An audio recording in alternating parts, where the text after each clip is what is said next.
শোনো, আজকে তো আমাদের শেষ রাত।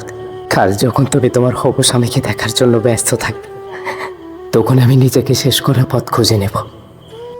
কাল তুমি যখন কবুল বলবে, ঠিক তখনই আমার গ্রামের মসজিদে মাইকিং হবে, ইন্না লিল্লাহি ওয়া ইন্না ইলাইহি রাজিউন।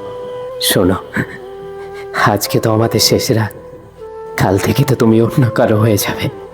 কাল তুমি লাল শাড়ি পরবে, সবাই তোমাকে দেখে বলবে কত সুন্দর লাগছে। আর আমি দূর থেকে দাঁড়িয়ে ভাববো, এই লাল রংটাই তো একদিন আমার স্বপ্ন ছিল।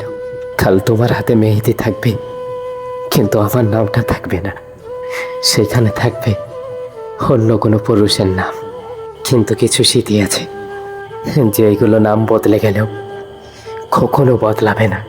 কাল তুমি নতুন একটা জীবনে পা রাখবে, নতুন মানুষ, নতুন দায়িত্ব, সবাই তোমাকে আপন করে নেবে। আর আমি আস্তে আস্তে নিজেকে ধ্বংসের দিকে ঠেলে দেব। কাল তুমি যখন তোমার হবু স্বামীকে দেখার জন্য ব্যস্ত থাকবে, তখন আমি নিজেকে শেষ করার পথ খুঁজে নেব। কাল তুমি যখন কবুল বলবে, ঠিক তখনই আমার গ্রামের মসজিদে মাইকিং হবে, ইন্না লিল্লাহি ওয়া ইন্না ইলাইহি রাজিউন। কাল তুমি যখন তোমার বাবা মার কাছ থেকে বিদায় নিয়ে তোমার শ্বশুর বাড়ি যাবে, ঠিক তখনই সবাই আমাকে কাঁধে করে গরুস্থানে নিয়ে যাবে। রাত 8টার সময় তুমি যখন তোমার নতুন স্বামীর হাত ধরে তার বাড়ি থেকে নামবে, ঠিক তখনই আমার জানাজার নামাজ হবে। কাল তোমার স্বামী যখন তোমার শ্যামলা মাংসের স্বাদ নেওয়ার জন্য ব্যস্ত থাকবে, তার কিছুক্ষণ আগেই সবাই আমাকে কবর দিয়ে আসবে। আমি অনেক চেষ্টা করেছিলাম তোমাকে ধরে রাখতে, আমি অনেক চেষ্টা করেছিলাম তোমাকে নিজের করে রাখতে, কিন্তু শেষ পর্যন্ত আমি তোমাকে ধরে রাখতে পারলাম না। তুমি খুব সহজেই ছেড়ে দিলে আমাকে, যেটা আমি কখনো কল্পনাও করতে পারিনি। তুমি হয়তো এখন খুব খুশি, নতুন মানুষ, নতুন গল্প। আর তোমার যখন একটি সন্তান হবে, তখন পুরোপুরিভাবে ভুলে যাবে আমাকে। জানো, তোমার বিয়ের কথা শোনার পর থেকে আমি ঘুমাতে পারিনি, অনেক প্রশ্ন মাথায় করে।